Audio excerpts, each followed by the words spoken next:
Okay. మరికొన్ని విషయాలు తెలుసుకుందాం.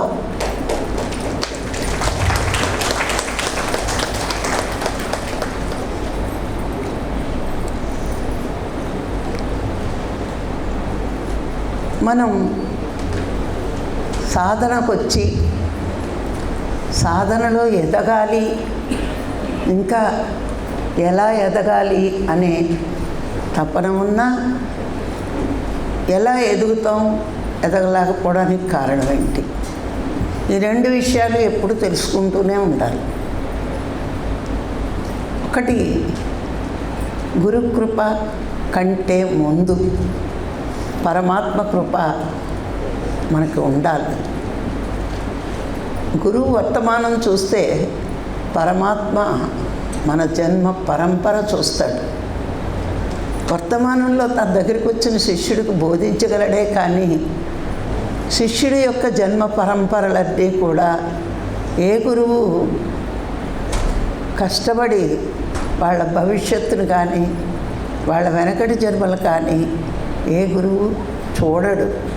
చూస్తే వాళ్ళకు కూడా జ్ఞానశక్తి కొంత ఖర్చు పెట్టారు. వాళ్ళ జన్మలు వాళ్ళు చూసుకుంటారు, కానీ వచ్చిన ప్రతి శిష్యుడి జన్మ పరంపర చూడరు. వర్తమానంలో వాళ్ళు వచ్చి అడుగుతుంటే వాళ్ళ గత జన్మ సంస్కారాలు తెలుసుకుంటారు, కానీ గతం తెలుసుకోరు. అది అర్థమవుతుంది. ఇప్పుడు మనకైనా అర్థమవుతుంది. ఎవడైనా ఛానల్లోకి వస్తే వాడు గత జన్మ సంస్కారం మంచిది అని ఎట్లా అనుకుంటున్నామో అంతే. కానీ ఈ పరమాత్మ కృప, గురువు కృప, ప్రకృతి కృప, శాస్త్రం కృప, ఈ కృపలన్నీ మనకు తెలుసు. కానీ పరమాత్మ కృప సద్గురువునిచ్చిన జ్ఞానం లేకపోతే, సాధించలేకపోతే కారణం ఏంటి అన్నది మనం తెలుసుకుంటే వీడికి ఎంత చెప్పినా ఎందుకు ఎక్కలేదో మనకు అర్థమవుతుంది. మనం చాలా ప్రయత్నిస్తాం. కొంతమంది మొండిగట్టాలు ఉంటారు, ఎంత చెప్పినా వినిపించుకోరు. ఎవరో ఎందుకు మన కడుపున పిల్లలే వినిపించుకోరు. ఇప్పుడు భగవంతుడు మనకి ఇవ్వనిది ఏంటి? అన్నీ ఇచ్చాడు. అంటే ప్రతి వాడికి, ఇక్కడ గమనించుకోండి, ప్రతి వాడికి కూడా కర్మయోగం చేయడానికి ఇంద్రియాలు ఇచ్చాడు కదా, క్రియాశక్తి. ఇంద్రియాల ద్వారా నువ్వు పొందుతున్నదేంటి? క్రియాశక్తి.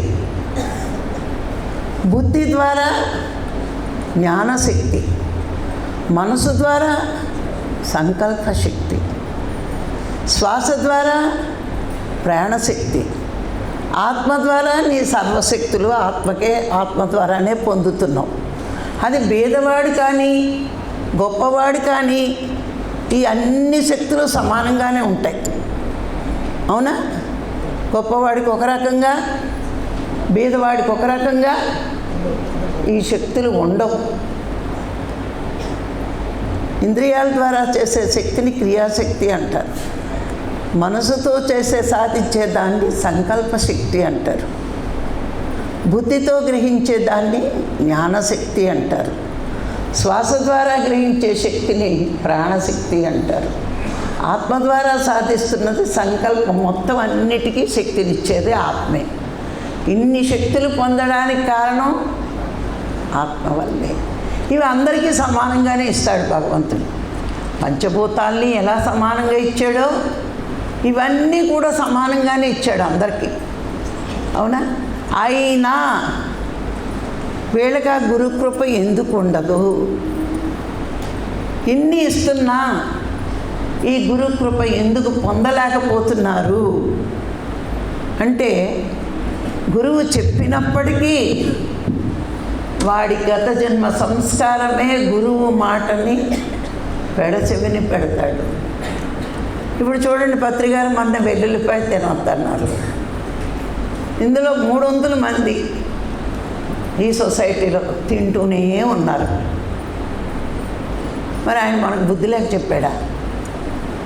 తింటే ఎదగమనే కదా చెప్పాడు. ఆయన అలా చెప్తాడు, మనకెక్కడ కుదురుతుంది? వెంటనే ఒక క్వశ్చన్కి ఆన్సర్ ఇలే చెప్పేస్తున్నారు. ఎందుకు కుదరదు?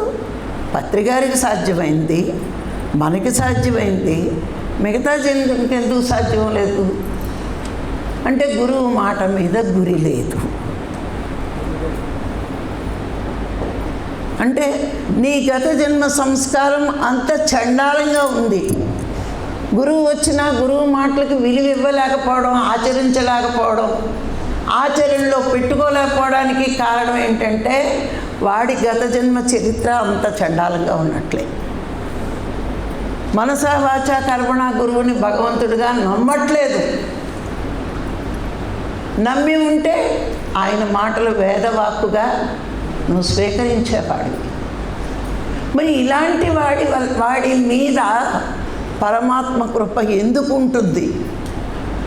ఆయనకి బదులుగానే కదా గురువు వచ్చాడు పరమాత్మ స్వరూపంగా. మరి నువ్వు ఆయన మాటలు వినకపోయింటే గురువులో పరమాత్మని చూడలేకపోయావు. అంటే పరమాత్మ విలువ నీకు తెలియట్లేదు. ఈ సృష్టిని సృష్టించిన సృష్టికర్త విలువే తెలియనప్పుడు నీ జీవితాన్ని నీ ఇష్టం వచ్చినట్టు సృష్టించుకునే శక్తి నీకెట్లా వస్తుంది? అక్కడ నమ్మకమే లేనప్పుడు నీ మీద నీకు కూడా ఇంకొండదు. ఎందుకు ఇలాగున్నావు అంటే నీ గత జన్మ సంస్కారమే. ఒకడు వింటున్నాడు, ఇంకొకడు వినకపోతున్నాడు. వినలేకపోవడానికి కారణం వాడి సంస్కారం. అందుకే గురువు ద్వారా ధర్మాన్ని సత్యాన్ని తెలుసుకునే అవకాశం ఉన్నా సరే అది బుర్రలోకి ఎక్కించుకోరు. శాస్త్రమంతా గురువు ద్వారానే నువ్వు వినగలగాలి. మధ్యలో నీకు ఎవడో వచ్చి చెప్పడం ఈ శాస్త్రధర్మం అంతా. ధర్మాన్ని చెప్పాలంటే నీకు సద్గురువు వచ్చే తీరాలి. సత్యాన్ని తెలుసుకోవాలంటే సద్గురువు ద్వారానే తెలుసుకోవాలి. ఈ రెండు ఆచరించకపోతే నీకు జీవితమే లేదు. అవునా? మనకు పత్రికారి దగ్గరికి వచ్చాకే సత్యం అర్థమైంది. సాటి జీవిని హ్యాపీగా బతకనివ్వాలనే ధర్మము తెలిసింది. లేకపోతే అవి మన కోసం పుట్టైన ఏడ్చాం. అప్పుడు తెలిసింది నీలాగా ఈ భూమి మీదకి వచ్చే కానీ నీ తిండి కోసం రాలేదని. అది అర్థమయ్యాకే కదా చాలామంది మానేశారు. ఎందుకంటే సద్గురువు కాబట్టి సత్యం చెప్పాడు. సద్గురువులు కాని వాళ్ళు సత్యం చెప్పడానికి భయపడతారు. ఎందుకంటే శిష్యులు జారిపోతారేమో అని భయం. ధనం జనం ఆకర్షణ ఉంటే చెప్పరు. ధనాకర్షణ జనాకర్షణ లేకపోతే సత్యం చెప్తారు. ఎలా ఉంటుందంటే సత్యాన్ని ఎలుగెత్తి చాటాలి, అసత్యాన్ని నీ మనసులో వచ్చినా తుడుచుకోవాలి. కానీ ఇప్పుడు ప్రజల్లో గురువుల్లో లోకల్లో ఎలా ఉన్నారు? అసత్యాన్ని ఎలుగెత్తి చెప్తున్నారు, సత్యం తెలిసినా సీక్రెట్గా ఉంచుతున్నారు. కానీ అంతటా అన్నిటా ఉన్న పరమాత్మ వాడి మనసులో కూడా ఉన్నాడు కదా. ఉన్నప్పుడు ఆడ అసత్య ప్రచారం చేసినప్పుడు దాని ఫలితం కూడా ఆ సద్గురువు అనుభవించాలి. ఆడు సత్యగురువు కాదే కాదు, ఇంకా గురువే. అందుకే పరమాత్మ కృప మనం పొందలేకపోతున్నామంటే గురువు ద్వారా ధర్మాన్ని సత్యాన్ని సరిగ్గా వినలేకపోవడం, అర్థం చేసుకోలేకపోవడం, ఆచరణలో పెట్టుకోలేకపోవడం. సర్వం కల్విదం బ్రహ్మాండం అన్నామా లేదా? మరి గురువు చెప్పినా నువ్వు వెల్లుల్లిపై తినేసి మందు కొట్టేసి అన్ని పనులు చేసేస్తుంటే అంటే నీ పక్కన లేడనా? నువ్వు తప్పు చేస్తున్నావు. నీలో లేడనా? సృష్టి అంతా లేడనా? మరిచిపోయిన సత్యాన్ని ఎరుకలోకి తీసుకొస్తాడు గురువు. అనేస్తున్నావు చిలకలాగా సర్వం కల్విదం బ్రహ్మాన్ని. చుట్టూరు ఉన్నది బ్రహ్మమయమే.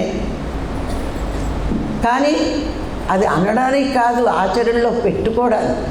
ఎందుకు ఈ మాట గురువు చెప్తాడు? ఏ తప్పు పని చేసినా నీ మనసును మభ్యపెట్టొచ్చు, నీ చుట్టూరు జనాన్ని మభ్యపెట్టొచ్చు, పరమాత్మని మభ్యపెట్టలేవు అని గుర్తు చేయడానికే గురువు ఉంటాడు. ఊరికే ఉండడు. నీలో ఆత్మ ఉన్నది. నువ్వు మనసు ప్రభావంతో మర్చిపోవచ్చు మాయకి వశమై, కానీ అంతటా అన్నిటా ఉన్నవాడికి తెలియనిదే ఉంది. అది గురువు చెప్పినా నీకు తలకెక్కట్లేదంటే నీ గత జన్మ సంస్కారమే నిన్ను విననివ్వకుండా చేస్తుంది. ధర్మం తెలిసినా ధర్మాన్ని ఆచరించబుద్ధి కావట్లేదు. దుర్యోధనుడు చెప్తాడు కదా, నాకు అంతా తెలుసు కానీ ఎందుకో చేయబుద్ధి అవదని. అలాంటి వాళ్ళం మనం. అన్నీ తెలుస్తున్నాయి కానీ చెయ్యాలి అనిపించట్లేదు. తెలీదా? ధర్మము అధర్మము అందరికీ తెలుసు, కానీ ఎందుకు ఆచరణలో పెట్టుకోలేకపోతున్నాం? వాడి సంస్కారం అలాంటిది. అందుకే ఆచరణ. ఇలాంటి వాడికి శాస్త్రాన్ని వినకుండా, ధర్మాన్ని తెలుసుకోకుండా, సత్యాన్ని తెలుసుకోకుండా నాకు దేవుడి దయలేదు, దేవుడి దయలేదు, దేవుడి దయలేదు అంటే ఎక్కడి నుంచి వస్తుంది దయ? ఎక్కడి నుంచి వస్తుంది? ఎలా వస్తుంది? సత్యం ఆత్మ, ధర్మం సాధన చేయడం, ఈ రెండు లేకుండా దేవుడి దయ రావాలి అంటే రాదు కదా. నువ్వు ఒక్క అడుగు ముందే ప్రయత్నించు. నీ ప్రయత్నంలో ఆటంకాలు వస్తే తాను చూసుకుంటాడు. ప్రయత్నమే లేకపోతే నీ సంస్కారం ఇంతే. సంస్కారం మార్చుకోవాలి.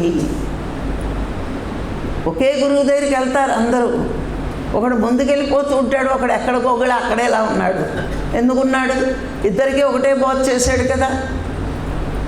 అవునా? మరి వాడికి ఎక్కుతుంది, వీడికి ఎక్కట్లేదంటే వీడి సంస్కారం ఇంత కంపు కొడుతుంది, వాడి సంస్కారం అంత గొప్పగా ఉంది. ఈ సంస్కారహీనుణ్ణి కాపాడవలసిన అవసరం పరమాత్మకి వెళ్తుంది. వీడిని ఏమైనా కాపాడితే లోక వినాశనమే కానీ రోగలక్షణ కలగదు కదా. అవునా? అందుకే కదా గాంధారి అడిగినప్పుడు కృష్ణుడు ఏమన్నాడు? గాంధారి అడిగింది, నువ్వు తలుచుకుంటే నా కొడుకులను కాపాడలేవా? కాపాడొచ్చు కానీ కాపాడటం ఇంకో అవతారం ఎత్తాలి, అందుకు కాపాడటం.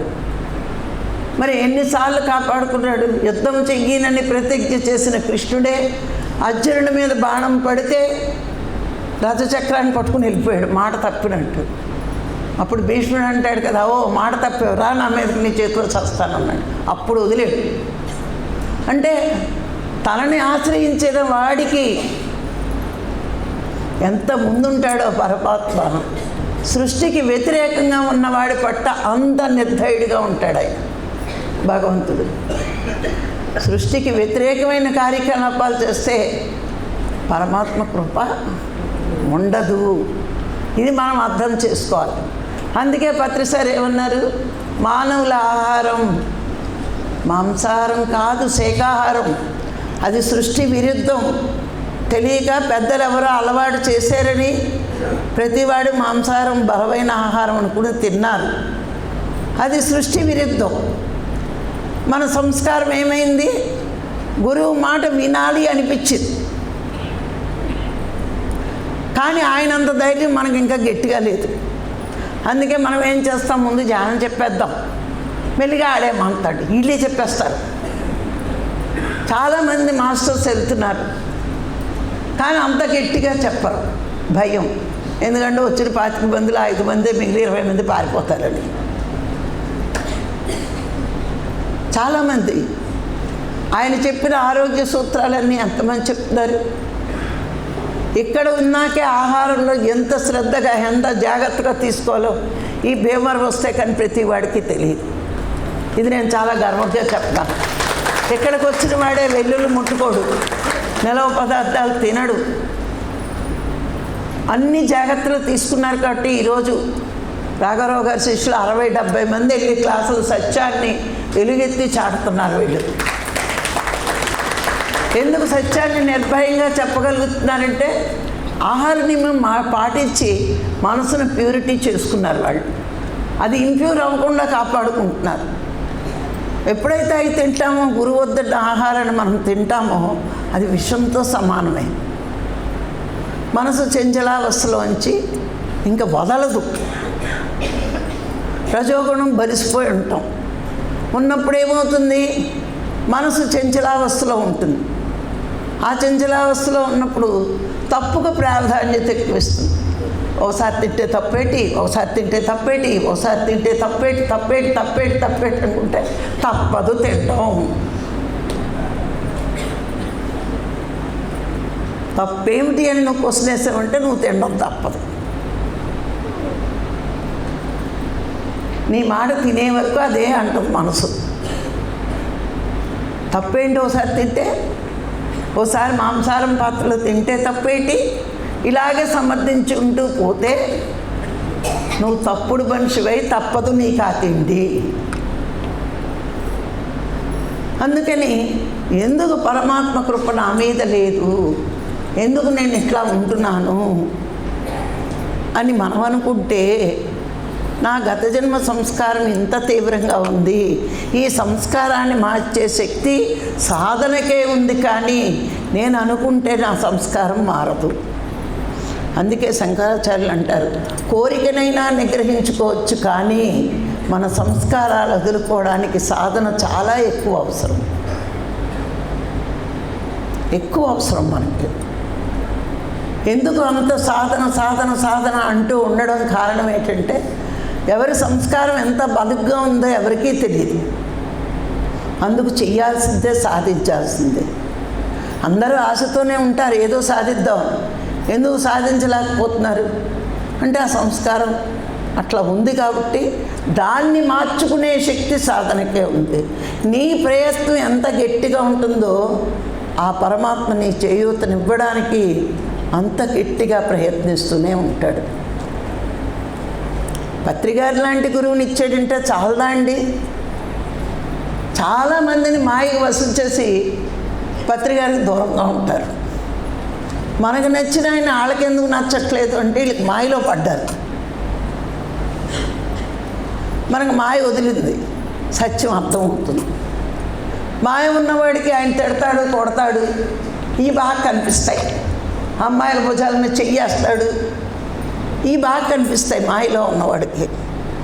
మాయలో లేనివాడికి ఆయన చెప్తున్న సత్యం అర్థమవుతుంది, ఆయన చెప్తున్న ధర్మం అర్థమవుతుంది, ఆయన చెప్తున్న జ్ఞానం అర్థమవుతుంది. ఎందుకంటే ఈ యదవకి జ్ఞానం పొందే అర్హత లేక ఈ పై ఇవన్నీ కనిపిస్తూ ఉంటాయి. జ్ఞానం పొందే అర్హత ఉన్నప్పుడు ఇంత అద్భుతమైన జ్ఞానం ఇప్పటివరకు ఎవడో చెప్పలేదు, సీక్రెట్గా దాచారు ఈయన కాబట్టి ఇంత అద్భుతంగా చెప్పారు అని మాట మీద నమ్మకంతో ఆయనకి దాసోహం అవుతారు. మరి పరమాత్మ పంపిన గురువు నీకు నచ్చలేదంటే పరమాత్మ సెలక్షన్ తప్ప? ఎంతవరకే ఎవడో ఆలోచించలేదు. ఆయనే మనకి గురువుని ఇచ్చాడు అనే విషయం కూడా మనం ఆలోచించలేదు. ఎందుకంటే పత్రికారికి పని లేక ఉద్యోగానికి రిజైన్ చేసి మనకు సాధన ఇచ్చాడు అనుకుంటున్నాం. కానీ మనం ఎలా సంపాదించుకున్నాం, ఎంత పుణ్యం చేసి సంపాదించుకున్నాం. ఎందరికో తెలియని సత్యం ఈరోజు మనం చెప్పగలుగుతున్నామంటే మనం ఎంత పుణ్యం చేసుకున్నాం. మన అమ్మలకు రాలేదు ఈ నాలెడ్జ్, మన బిడ్డలకు రావట్లేదు ఈ నాలెడ్జ్, ఫ్యామిలీలో మనకే వస్తుంది అంటే మనం ఆ జన్మలో పెట్టాము, ఈ జన్మలో పుట్టాము. అందుకే మనకే జ్ఞానం నచ్చుతోంది, లేకపోతే అందరికీ నచ్చదు. ఏం చేస్తారు? కళ్ళు మూసుకుని అంటారు. మూసుకుంటే తెలుస్తుంది ఆ కిక్ ఏంటో. మందు తాగితే వచ్చే కిక్కు కంటే కూడా కళ్ళు మూసుకునే కిక్కు చాలా బాగుంటుందని వాళ్ళకి అర్థమవుతుంది. ఇది కిక్ ఇస్తుంది అని బోర్డు పెడితే మందు కొట్టేవాళ్ళు మన అరెస్ట్ చేస్తారు. ఇదేంటి ఈ కిక్కు చెప్తుంటే మీరు ఆ కిక్కు చెప్తున్నారు ఏంటని. అది డబ్బుతో కిక్కు, ఇది డబ్బు లేని కిక్కు. అంతే కదా. ఇది వచ్చిందనుకోండి, ఆడు ఎక్కడ కూర్చున్నా కళ్ళు మూసుకుంటాడు. ఎక్కడ కూర్చున్నా కళ్ళు మూసుకుంటే బోళ్ళు కర్మలు పోతాయి. అంతే కదా. గాంధీ గారు చెప్పారు, చెడు అనకు, చెడు వినకు, చెడు చూడకు అని. ఈ కళ్ళు మూసుకుంటే మూడు పోతాయి కదా. అనం వినం చూడవు. ఇది ఎంత బాగుంది. ఎవడలా సచ్చినా మనం కళ్ళు మూసేసుకుంటే అందు కదా, ఇది బాగుంది కదా. 3 పాపాలు ఆగిపోతుంది. లేకపోతే కాళ్ళ ద్వారా కొన్ని, చెవుల ద్వారా కొన్ని, నోటి ద్వారా కొన్ని చేసేస్తాం. ప్రతిసారి ఏం చేశాడు? 3 ఇంద్రియాలకు పని తప్పించేశాడు. కళ్ళకి పనిపోయింది, చెవులకు పనిపోయింది, నోటికి పనిపోయింది. మూయడంతో 3 ఇంద్రియాల పని ఆగిపోయింది. అవునా? ధ్యానం చేస్తే పని చెయ్యక్కర్లేదు, దీని పని కూడా ఆగిపోయింది. ఎన్ని పంచి పనులు జరిగాయి ధ్యానం వల్ల.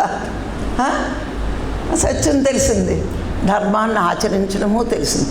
ఇన్ని నచ్చుతున్నాయి, గురువు మాటలు తలకెక్కుతున్నాయి, ఈ ధర్మం తెలుస్తుంది. ఒక ధర్మం తెలిసింది, ఉపనిషత్తుల ధర్మం తెలిసింది, శాస్త్ర ధర్మం తెలిసింది, ఎలా జీవించాలో తెలిసింది, ఎలా జీవించకూడదో తెలుస్తుంది. ఇన్ని అర్థమయ్యేటట్టు మన బ్రెయిన్ తయారయ్యింది అంటే మన మీద పరమాత్మ కృప ఉన్నట్టే. ఆయన కృప ఉంది కాబట్టి ఆ సంస్కారాన్ని దాటి మనం వచ్చాం, లేకపోతే దాటి. అహం బ్రహ్మాస్మి, తత్వమసి, సర్వం కల్విదం బ్రహ్మ అనుకోవడం కాదు, ఆచరణలో పెట్టుకోవడానికి ప్రయత్నిస్తున్నాం. ఇప్పుడు మనం తెలుసుకోవడానికి నేను బ్రహ్మము ఎలా అయ్యాను అని విచారంలో తెలుసుకుంటే శరీరం నేను కాదు, మనసు నేను కాదు, బుద్ధి నేను కాదు. ఇవన్నీ ఏ జన్మకు ఆ జన్మే పరిమితం. ఈ పోయేవన్నీ నేను కాదు, పోనది ఏదైతే ఉందో అది నేను. ఏది ఉంటుంది? శరీరం పోద్ది, మనసు ఆగిపోద్ది, బుద్ధి పోయింది, ఇంకేమీ లేవు. ఏదైతే సత్యలోకం వరకు ప్రయాణం చేయగలదో అదే నేను అని నువ్వు అనుకున్న రోజు నీకు అర్థమైంది. ఎందుకు అర్థమైంది? గురువు వచ్చినప్పుడు అర్థమైంది. గురువు మాటలు ఎందుకు తలకెక్కాయి? నీ గత జన్మ సంస్కారం అంత బాగుంది కాబట్టి సత్యం అవగతమయ్యింది, సత్యం అర్థమయ్యింది. ఈ సత్యాన్ని చేరుకోవాలి అంటే ధర్మాన్ని ఆచరించాలి. ఏమిటా ధర్మం? సాటి జీవుల్ని హింసించకుండా ఈ శరీరాన్ని సాధనకి ఉపయోగించడమే మానవ ధర్మం, ఇంకేం ధర్మం కాదు. నీ వల్ల ఒక చిన్న చీమ కూడా బాధపడకూడదు, ఎవరిని బాధ పెట్టకూడదు. నోటి ద్వారా కానీ, చేత ద్వారా కానీ, తినడం ద్వారా కానీ. నోరంటే 2 వస్తాయిలేండి, తిట్టడం వస్తుంది, తినడం వస్తుంది. అవునా? 2 పనులు చేస్తుంది. ఇది తింటూ ఉంటుంది, తిడుతూ ఉంటుంది. 2 పనులు ఇదే చేసేస్తుంది. అందుకని దానివల్ల గట్టిగా ఒకటి చెప్తూ ఉంటారు మహాత్ములు. ఏంటో తెలుసా? నీ నోట్లోకి వెళ్ళేది కొంచెం కర్మ అయితేనట, నోట్లోంచి వచ్చేది జన్మలకు సరిపడతా కర్మ ఉంటుందట. ఒక కర్మ కాదు, చాలా జన్మలు పెంచే కర్మలు దీనివల్ల వస్తాయట. మాంసం తినడం కర్మ, కానీ మాటలు అనడం ఎన్ని జన్మలు పోగేసుకుంటామో చెప్పలేం. అందుకని ఇప్పుడు అందరూ మాంసం మానేశారు, కానీ అనడం మానట్లేదు. ఇంకా దీన్ని తగ్గించుకోవాలి. ఇది తగ్గించుకుంటే ఇంక చాలా ఉన్నట్టే. అందుకే మనకి పరమాత్మ కృప ఉందా లేదా అని మనం టెస్ట్ చేసుకుంటే, గురువు మాటలు ఎప్పుడైతే మనకి నచ్చేయో, గురువు చెప్పిన సత్యాన్ని నువ్వు సత్యంగా స్వీకరించేవో, గురువు చెప్పిన ధర్మాన్ని నువ్వు ఆచరించడానికి ప్రయత్నించేవో, గురువు చెప్తున్న శాస్త్రాలు యథార్థమని నువ్వు ఎప్పుడైతే నమ్మావో అప్పుడు నీ మీద పరమాత్మ కృప ఉన్నట్టే. అంతవరకు నీకు పరమాత్మ కృప ఉన్న ఏది చెప్తాడే గడ్డపోడు. మళ్ళీ కొంతమంది పత్రికారికి నిక్నేమ్ కూడా పెట్టేవారు, పెద్ద ఆయన గడ్డపోడు. వెంటనే తిట్టేదాన్ని నేను వింటే. పత్రికారిలా మీకు గడ్డం పెరగచ్చు, కానీ పత్రికారి జ్ఞానం మీకు రాలేదు. వచ్చి ఉంటే గురువుని ఏ విధంగా సంబోధించాలి, ఎలా చూడాలి? జన్మే లేని స్థితికి తీసుకువెళ్ళే గురువుని నువ్వు నీ భావన ఎలా ఉండాలి? ఎలా ఉండాలి? తల్లి తండ్రి కంటే ఎక్కువ ఆ స్థానం ఇవ్వగలగాలి. అవునా కాదు? కొన్నాళ్ళ వరకే తల్లిదండ్రులు, ఆ తర్వాత గురువే. నా దృష్టిలో నాకు గురువే. అంతలా మేము ఆరాధించాం కాబట్టే ఈరోజు ఈ స్థాయికి వచ్చాం. మేము ఇలా ఆరాధిస్తామని సార్కి తెలుసు కాబట్టే మరి నాకు 3 సంవత్సరాలు అలా బోధిస్తూనే ఉన్నాడు ఆయన. ఈ సొసైటీలో నేను నేర్చుకున్నంత గురువు దగ్గర కూర్చుని ఎవరూ నేర్చుకోలేదు. నా మాట ప్రతి మాట నేను గురువు దగ్గర నుంచి నేర్చుకున్నాను. ఎంత జ్ఞానం ఆయన ఎవరికీ చెప్పలేదు కూడా. ప్రతి విషయాన్ని వివరించి చెప్పేవారు. అది ఎంత అదృష్టమో ఏనాటి పుణ్యమో నాకు తెలియదు, కానీ ఒక చంటి పాపలా చూసుకునేవారు నన్ను. ఎప్పుడు గమనించండి, ప్రపంచం మనల్ని విమర్శించిన రోజున పరమాత్మ తన ఒడిలో తీసుకుంటాడు.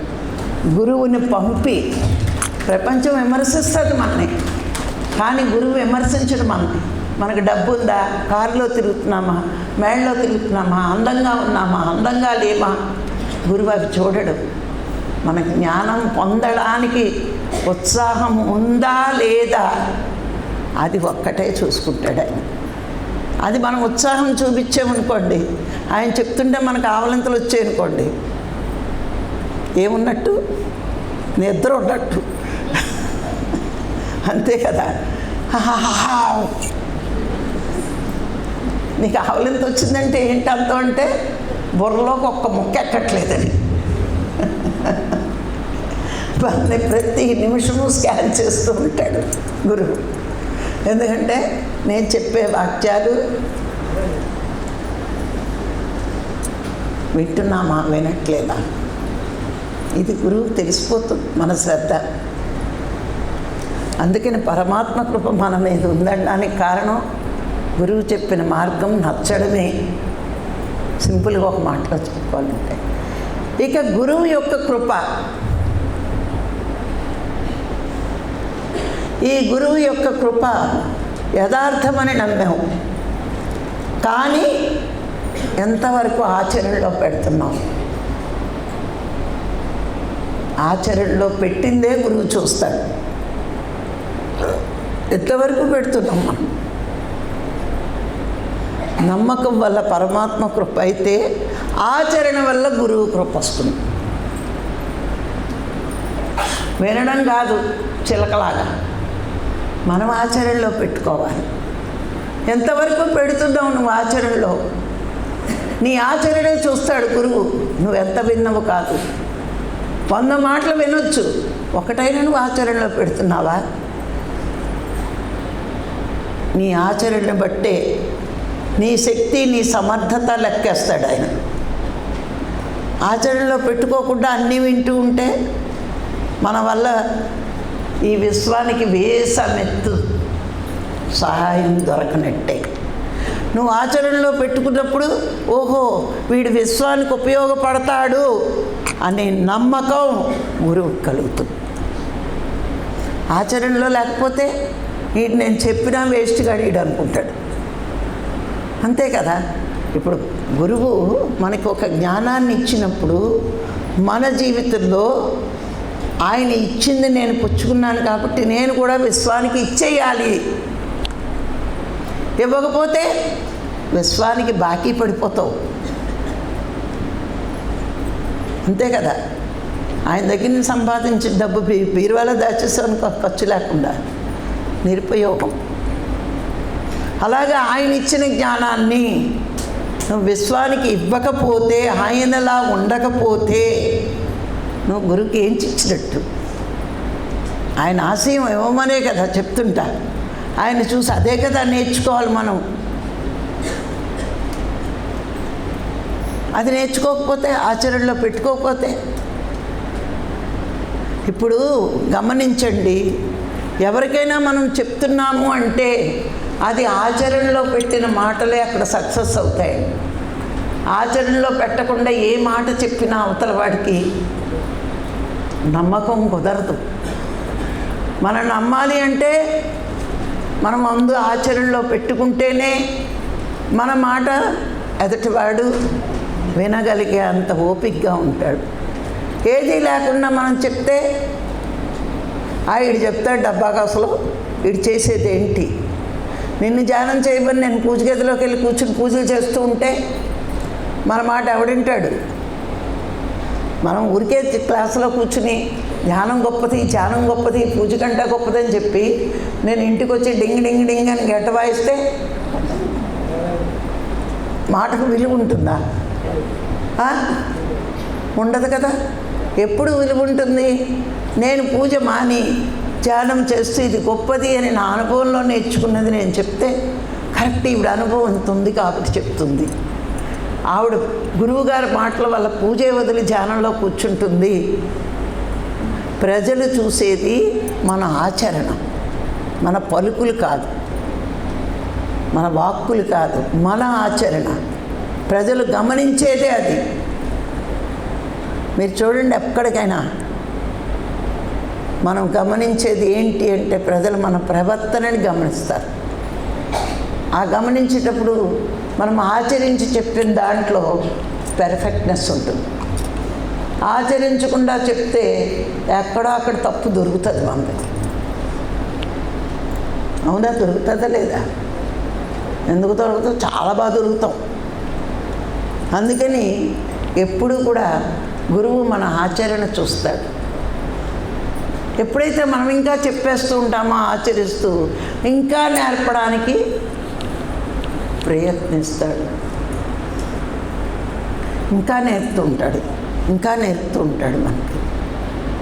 ఈ జ్ఞానం అనేది ఒక రోజుతో 2 రోజులతో వచ్చేసేది ఏమీ కాదు. మనం ఎప్పుడైతే ఆయనకి సేవ చేసినప్పుడు, ఆయన మాటలు చదివేసుకున్నప్పుడు, సాధన చేసినప్పుడు కాదండి గురుకృప ఉండేది. ఆయనలాగా మనం కూడా ఈ జ్ఞానాన్ని విశ్వానికి పంచినప్పుడు మాత్రమే గురుకృప మన మీద ఉంటుంది. నువ్వు ఆచార్యుడు అవ్వాలంటే ఆచరించి చూపించాలి, ఆచరించి చెప్పాలి. ఆచరించి చెప్తేనే ఆచార్యుడు అవుతాడు, కానీ ఆచరించకుండా చెప్తే ఆచార్యుడివి కాలేవు. అందుకే ప్రతిదీ ముందు మనం ఆచరించాలి, మనకి చెప్పడానికి వస్తుంది. అప్పుడు గురువు మనని ముందుకు నడిపిస్తూ ఉంటాడు. అదే గురువు అనుగ్రహం. గురువు అనుగ్రహం ఉంటే ఇలా నెత్తి మీద చెయ్యట్టడు. నెత్తి మీద చెయ్యడతాడంటే చెయ్యట్టడు, చేత్తో తంతాడు. ఆయన జ్ఞానాన్ని ఇంకా మనకి పంచుతూ ఉంటాడు, పంచుతూ ఉంటాడు, చెప్తూ ఉంటాడు. ఆ చెప్పుతున్న ప్రతి మాట మనకి ఒక పాఠమే. సద్గురువులు ఏ మాట మాట్లాడినా మనకి అవి పాఠాలే. పాఠాలు కాకుండా ఏమీ ఉండవు. మనం గమనించుకోవాలి. ఈ మాట ఇప్పుడు మాట్లాడాడంటే గురువు, ఇందులో నేను ఏం నేర్చుకోవాలి, ఏముంది అర్థం? అర్థం లేకుండా ఆయన మాట్లాడు. ఎవరైనా అంతే గురువులు. మనకు ఉపయోగపడే మాటలు ప్రతి క్షణము ఏవేవో ఉపమానాలతో మనకు చెప్తూనే ఉంటారు. అది ఆచరణలో పెట్టుకుని 10 మందికి చెప్పినప్పుడు ఆయన ఇంకా చెప్తాడు. అదే గురుకృప అంటే. కృప అంటే ఏదో నెత్తి మీద చెయ్యట్టిచ్చేస్తాడు అనుకోకండి. ఇవ్వడం, ఏ గురువు ఎవరికి ఇవ్వడం. కానీ ఇలా ఉంటే బాగుంటుంది అని మనకి నేర్పిస్తాడు. అలా కృప వల్ల మనం ఎంతో నేర్చుకుంటాం. తెలియని సత్యాలు ఎన్నో నేర్చుకుంటాం. అలాగే ప్రకృతి కృప. ఈ ప్రకృతి కృప ఎలా ఉంటుంది అంటే, ఎప్పుడైతే త్రికరణ శుద్ధిగా ధ్యానాన్ని జ్ఞానాన్ని నమ్ముతామో, ఆచరిస్తూ 10 మంది ఆచరించడానికి మనం ప్రయత్నిస్తామో, ప్రకృతి మనకి ఎంత ప్రమాదం వచ్చినా కర్మ వల్ల వస్తాయి, కానీ అది కాపాడాల్సినంత కాపాడుతూనే ఉంటుంది. కాపాడుతుంది. నేను నా యాక్సిడెంట్లో నేను చూశాను, రాఘరోసారి యాక్సిడెంట్లో నేను చూశాను. ఈ విశ్వానికి ఇచ్చిన వాడిని ఎప్పుడూ కాపాడుకుంటూనే ఉంటుంది. ఒకటి చేస్తారని పత్రిసారి ఒకటే చెప్పేవారు. ప్రకృతి కానీ గురువు కానీ ఏ పనైనా ఎలా చేస్తారు అంటే, కొంతమంది చేస్తారని ఇస్తారు, కొంతమంది వీడు రేపటి రోజు తప్పకుండా చేస్తాడని ఇస్తారు, కొంతమంది చేసేయడని ఇస్తారు. చెయ్యబోయే వాళ్ళు తెలుస్తుంది వాళ్ళకి. కొంతమంది ఆల్రెడీ చేస్తున్నారు కాబట్టి ఇవ్వబడుతుంది వాళ్ళకి. అంటే చెయ్యడానికి ప్రయత్నించాలి, ఆల్రెడీ చెయ్యాలి. అప్పుడు ప్రకృతి ఏదో సహకారం మనకి అందిస్తూనే ఉంటుంది. ఇది ప్రకృతి మనకిచ్చే గిఫ్ట్. మీకు రాఘరావు గారు ఇందాక మీకు అనుభవం చెప్పి ఉంటారే, చెప్పారా ఎంత బాగా తాగాను అని? అది డ్రింక్ తాగినట్టు తాగారు చక్కగా. ఇంకో కుక్క వెళ్ళిపోయి ఉంటే అది ప్రకృతి పని. 10 ml వెళ్ళింది, 20 ml వెళ్ళుంటే అయిపోయింది కదా. అక్కడ ప్రకృతి ఆపింది, చాలే నీ కర్మకు శిక్ష ఉందని. ఎందుకంటే ఒకటి కర్మ అనుభవించాలి, 2 లోక కళ్యాణం కోసం ఆ శుద్ధత్వం పొందాలి. అది ప్రకృతి యొక్క దయ, మనం ఏం చేయలేము. అది కాపాడుకుంది. ఎందుకు కాపాడుకుంది? ఈయన కావాలి. అదే అని వెళ్ళిపోతే వెళ్ళిపోతాను లేని, మీరు వెళ్ళరులేండి, ఉంటారు నాకు తెలుసు. మీరు వెళ్తారంటే అంత నాకేం నమ్మకం లేదు. లేకపోతే ఇంకొక కుక్క ఎక్కువ తాగేవారు మంచినీళ్ళ కటకడా కటకడాను అంతే తాగారు అంటే ఉండడానికే. అది మాకు తెలుస్తూనే ఉందిలేండి. కొంచెం ధనము శరీర శక్తి ఖర్చు అయినాయి అంతే. పోన్లేండి, అయితే అయినాయి మళ్ళీ సంపాదించుకోవచ్చు. అంటే ఇక్కడ మనకి ఇచ్చిన గిఫ్ట్ మనం గుర్తించాం. ప్రకృతి మనకి ఎంత గిఫ్ట్ ఇస్తాం. శిక్ష కాదు, శిక్షణ. ఎందుకు శిక్షణ అయింది ఇది? ఇంకెప్పుడు కూడా మనం ఏదో పాపం చేసాము, అనుభవించాలి కాబట్టి ఇంకెప్పుడు పాపం చేయకూడదు అని అందరికీ శిక్షణ. అది ఏమీ లేకుండా రాదు కదా మనకి. ఇక అలాగే శాస్త్రం కృప. ఈ శాస్త్రం కృప ఎలా ఉంటుంది అంటే, మనము చదవడానికి చాలా బద్దకిస్తాం. కానీ ఎప్పుడైతే అన్నీ చదువుతూ ఉండి అన్నీ నేర్చుకున్నప్పుడు మనకి ఏ కష్టం వచ్చినా సరే ఇది సహజం అనే ధీమాలో బతుకుతాం. సార్ చెప్పేవారు, మీరు విన్నారో లేదో, కారణం లేనిదే కార్యం జరగదు అని. పత్రిసారి ఎప్పుడు ఈ డైలాగ్ వాడతారు, కారణం లేకుండా ఏ కార్యం జరగదు అనేవారు ఆయన. అంటే కారణం ఏదో ఉంటుంది, ఆ కారణం నీకు తెలీదు. వర్తమానంలో కార్యం జరిగింది అంటే దీని వెనుక కారణం ఉంది. కారణాలు లేకుండా కార్యాలు జరగవు అనేవారు. అంటే నువ్వు శాస్త్రాన్ని చదివి ఉంటే, ఏ కర్మకి ఏ శిక్ష పడుతుందో నీకు అర్థమై ఉంటే ఇంకెప్పుడు ఆ కర్మలు చేయకుండా ఉంటాం. అదే మనకి శాస్త్రం యొక్క కృప. అంటే ఎందుకు? అది చదవడం వల్ల మనకి అర్థమైంది. ఏది చెయ్యాలి, ఏది చెయ్యకూడదు అనేది మనము నేర్చుకుంటున్నాం. అది నేర్చుకున్నాక ఏమవుతుంది? మనం ఎంత నేర్చుకున్నా అంతే చెప్పడం కాదు, ఎక్కువ నేర్చుకోవాలి అని మనకు అనిపించాలి. ఎప్పుడైనా సరే చెప్పడం మొదలుపెట్టాక ఒకే సబ్జెక్టు 4 ఊర్లో చెప్పవచ్చు. కానీ అదే సబ్జెక్ట్ చెప్పిన ఊర్లో చెప్తే దీని ముఖానికి ఇంకేం రాదేమో అంటారు వాళ్ళు. అందుకని అప్పుడు తపన ఎలా బయలుదేరుతుంది మనకి, వీళ్ళకి ఏ కొత్త సబ్జెక్ట్ ఇద్దామా. అప్పుడు ఏమవుతుంది? చచ్చినట్టు నువ్వు శాస్త్రాన్ని తిరగేసి కొత్త విషయాలు తెలుసుకుని అది చెప్తావు. మరి నీకు కొత్త విషయాలు తెలియచేసింది శాస్త్రమే కదా, అవునా? మరి పత్రికారు స్వాధ్యాయం స్వాధ్యాయం స్వాధ్యాయం అని ఎందుకన్నారు? గురువునంటే ఒక మాట వింటే శాస్త్రాలు 10 మాటలు చెప్తాయి, నీకు 10 రకాలుగా చెప్తాయి.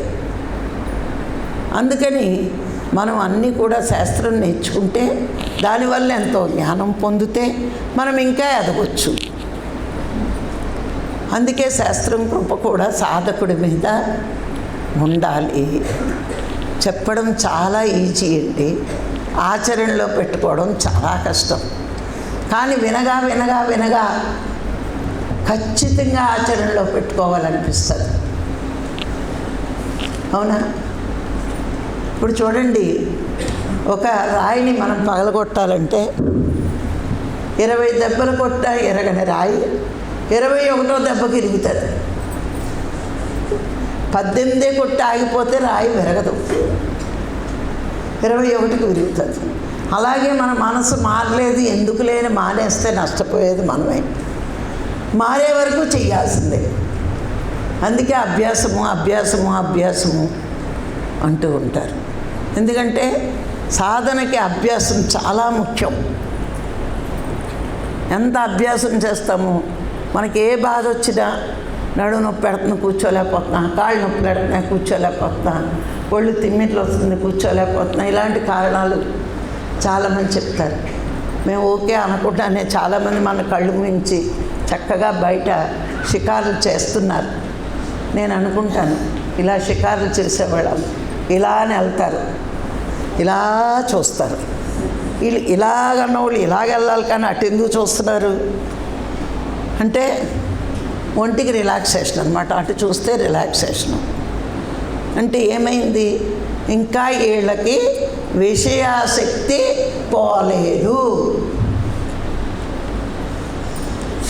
దీనికి వెళ్ళిన వాళ్ళు దానికి వెళ్ళాలి కానీ అటు ఎందుకు చూస్తున్నారు అంటే విషయాసక్తి.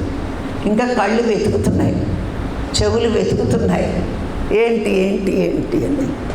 నువ్వు ఎన్ని నిమిషాలు విషయాల మీద ఆసక్తి పెట్టుకుంటావో అన్ని నిమిషాలు ఆత్మ మీద ఆసక్తి తగ్గిపోద్ది.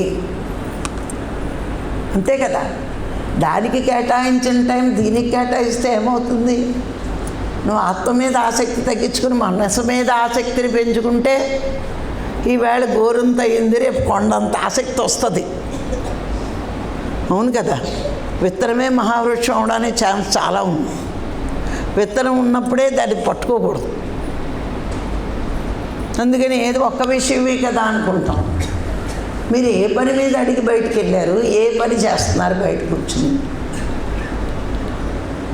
తెల్లవారుజామున లేవమని చెప్తాం, లేకపోతే నష్టం ఎవరికి? ఎవరికి నష్టం? బతుకంతా నిద్రపోతాం, ఇంకా నిద్రపోతే ఉండలేకపోతున్నాం. బతుకంతా నిద్రేనా? జీవితం అంతా నిద్రేనా? శాశ్వత నిద్ర వచ్చే వరకు నిద్రేనా? ఆ శాశ్వతంగా కళ్ళు మూయడం వచ్చే వరకు నేను మూసుకుంటా అంటే భగవంతుడు ఏమంటాడు? వీడికి మూసుకోవడం ఎంత సరదాగా ఉందో పూర్తిగా ముగించేద్దాం అనుకుంటాడు. మరి అంతే కదా. మూసుకుంటా అనుకుంటే ఏమైంది? మూసుకో అయితే పూర్తిగా అంటాడు. అయిపోయింది. ఇంకేముంది? ఆత్మ అంటది, ఈ మూసుకునేవాడి శరీరంలో నేను ఉండని వెళ్ళిపోతాను. మరి అస్తమాటు నిద్రకేరా. అక్కడ నిద్రలో ఆత్మశక్తి పెరగదు. జాలంలో మూసుకుంటే శక్తి పెరిగి ఉంటా అంటుంది. నిద్రపోతానంటే అది ఎందుకు ఉంటుంది అందులోకి? అది ఎగిరిపోద్ది. వీడు శ్మశానానికి ఎగిరిపోతాడు అంతే. అందుకే యోగులు సంవత్సరాలు బతికేవారు. భోగులు సుఖపడిపోదాం. ఆత్మ సుఖపడే శరీరాన్ని కోరుకోలేదు. కష్టపడి సాధన చేసే శరీరం కోసం వెతుక్కుని తెచ్చుకుంది. అది ఒక ఆశపడింది. ఈ శరీరంతో నన్ను ఉన్న స్థితి నుంచి ఉన్నత స్థితికి తీసుకువెళ్తాదేమో అని ఆశతో శరీరాన్ని తీసుకుంటే నేను సుఖపడతాను అందనుకో. శరీరాన్ని ఇక్కడ వదిలి సుఖపడే శరీరం వదిలే అంటే నేను వెళ్ళిపోతున్నానంట. టాటా అని చెప్తుంది. మరి ఇప్పుడు ఏమైంది? బాగా సుఖపడవచ్చు మంటల్లో. కష్టపడటానికి తెచ్చింది ఇది. అందుకే ఇవన్నీ నేర్చుకున్నప్పుడు సుఖపడడం తప్పులేదు, సాధన మర్చిపోవడం తప్పు. సుఖపడు, ఎవడో వద్దల్లా. మంచి కంఫర్టబుల్గా కూర్చుని ధ్యానం చేయి. 24 గంటల్లో కనీసం గంట అయినా చెయ్యి. అన్ని కృపలు వస్తాయి. ఆ గంట కూడా మానేసి దెయ్యం కళ్ళు వేసుకుని టీవీ సీరియల్ చూసావనుకో, అప్పుడేమవుతాయి? 4 కళ్ళు వస్తాయి. అంతే కదా. నీ కళ్ళు ఇవ్వబడి స్వాధ్యాయాలు. గురువు వచ్చినా ఈ మాట నీకు అర్థం అవ్వలేదంటే ఏంటి అర్థం? సీరియల్ చూడడానికి కళ్ళు ఇవ్వబడలేదని ఇంకో 2 కళ్ళు ఎట్టి చూడు అని అంటాడు. ఈ 2 కళ్ళకి పని తగ్గిస్తున్నప్పుడు ఇంకో 2 ఎట్టుకోవాలి కదా సీరియల్ చూడడానికి. అవునా కదా? అలాగా మనకిచ్చిన శక్తిని సద్వినియోగం చెయ్యకపోతే, దుర్వినియోగం చేస్తే ఇచ్చిన శక్తులన్నీ వెనక్కి తీసుకోబడతాయి. సద్వినియోగం చేస్తే, లోక కళ్యాణం కోసం ఖర్చు పెడితే బోనస్లు ఇవ్వబడతాయి. దుర్వినియోగం చేస్తే ఉన్నవి లాక్కోబడతాయి. అంతే రెండు తేడా. ఎవరికి నేను ఉపయోగపడినంటే నువ్వు భూమికి భారం లాక్కెళ్ళిపోతాడు. ఖచ్చితంగా తీసుకెళ్తాడు. భూమికి భారం అయితే ఎందుకు ఉంచుతాడు?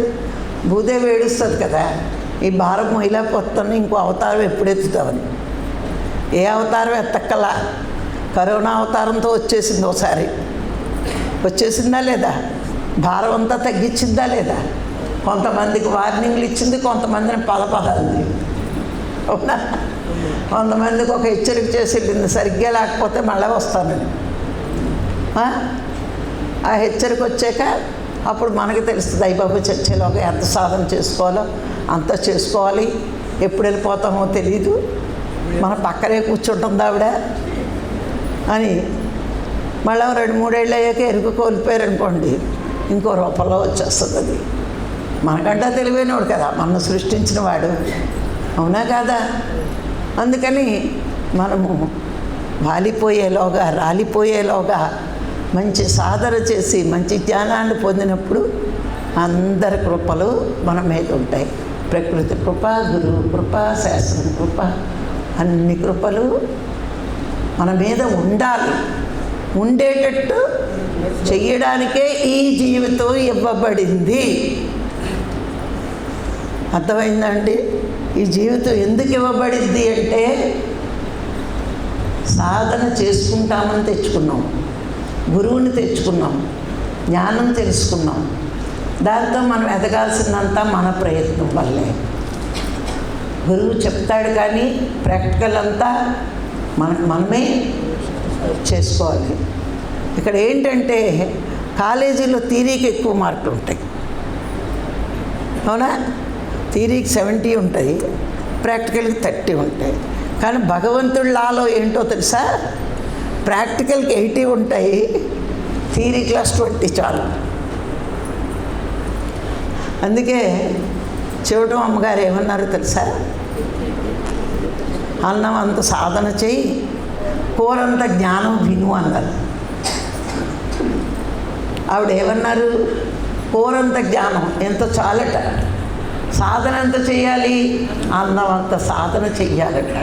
ప్రాపంచిక చదువులకి ఆధ్యాత్మిక చదువులకి డిఫరెన్స్ ఇప్పుడు అర్థమైందా?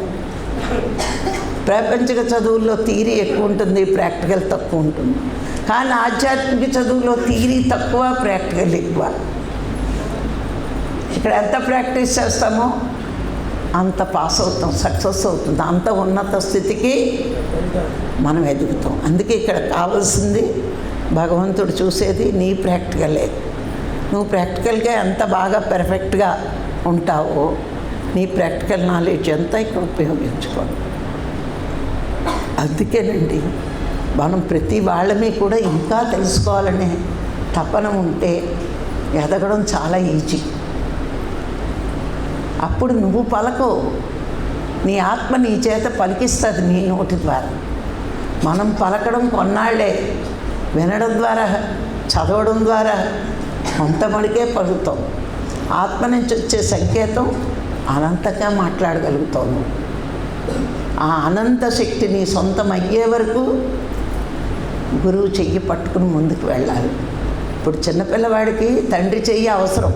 బయటికి వెళ్ళినప్పుడు వాడికి నడకొచ్చాక తండ్రి చెయ్యి వదిలేసి పరిగెడతాడు.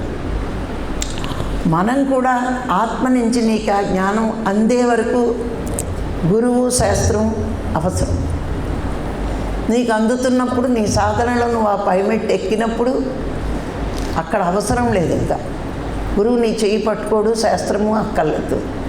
నీకు ఎప్పుడైతే ఆత్మ నుంచి ఆ సంకేతాలు అందుతున్నాయో ఇంకా నువ్వు అక్కడ ఆత్మ నుంచి వచ్చిందే సత్యము, నిత్యము. కాబట్టి నువ్వు అట్లాగే ప్రవర్తిస్తావు. ఒక రాముడు అధర్మం చేస్తాడంటే ఎంత తప్పో, ఆత్మ అసత్యం చెప్తుంది అంటే అంత తప్పే. అవునా? రాముడు ధర్మంగానే ఉంటాడు కానీ అధర్మంగా ఉంటాడు. అలాగే ఆత్మ అధర్మం చెప్పదు, ధర్మమే చెప్తుంది. నీ ఆత్మలోంచి ఏదైతే వస్తుందో అది సత్యం అవుతుంది నీకు. ఆ సంకేతం మనకి రావాలి. ఎందుకండి గమనించండి, మనం తప్పు చేస్తున్నప్పుడు స్లోగా వినిపిస్తుంది వద్దు వద్దు వద్దు అని. మనసు చేసే అంటాం. ఎందుకైతే నీకు అనిపించిందో వద్దు అని వాగిపోతే ఆత్మ మాట విన్నట్టు అలాగే ఉంటుందిలే అని చేసేవనుకో, ఇంకా నువ్వు మనసు మాట విన్నట్టే. నువ్వు రాక్షసుడిగానే ఉంటావు, దానవుడిగానే ఉంటావు. అందుకే అంటారు దైవం నోరు సన్నగా ఉంటుంది, దానవుడి నోరు పెద్దగా వినిపిస్తుందని. మరి వద్దు వద్దుని స్లోగా సజెషన్ ఇస్తుంది అది, కానీ మనం పెడచెవిని పెట్టాం. అవునా? చేసే అంటది మనసు. ఎవరు చూడొచ్చాడు చేసే అంటది, ఎవరు చూడలేదనుకుంటాం. కానీ లోన్ నుంచి నేనున్నాను అంటాడు. ధ్యానంలోకి వచ్చాక నీ ఆత్మ ఊరిపోదు. ఎవరు లేకపోవడం ఏంటి, నేను చూస్తున్నానుగా అంటది అది. నేను లెక్కెట్టేశాను కదా, కంప్యూటర్లో ఫీడ్ చేశాను కానీ ఈ పాపం అని అది చెప్తూ ఉంటుంది మనకి. అప్పుడు తర్వాత ఏమనుకుంటాం, అయ్యో అనవసరంగా అబద్ధం ఆడేవే, ఆడకుండా ఉంటే పోయేది అని మళ్ళీ అదో వేదన.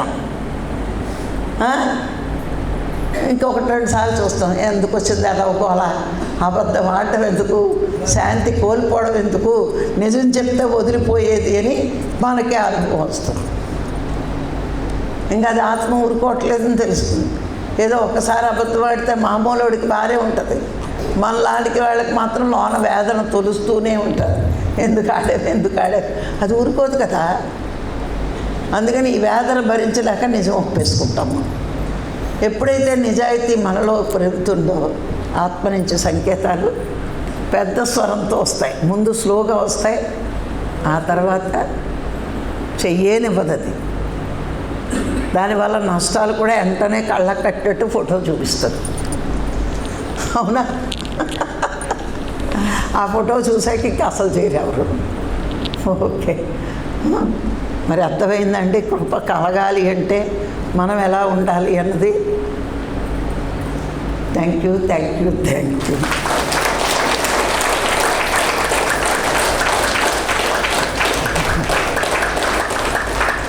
ఓకే.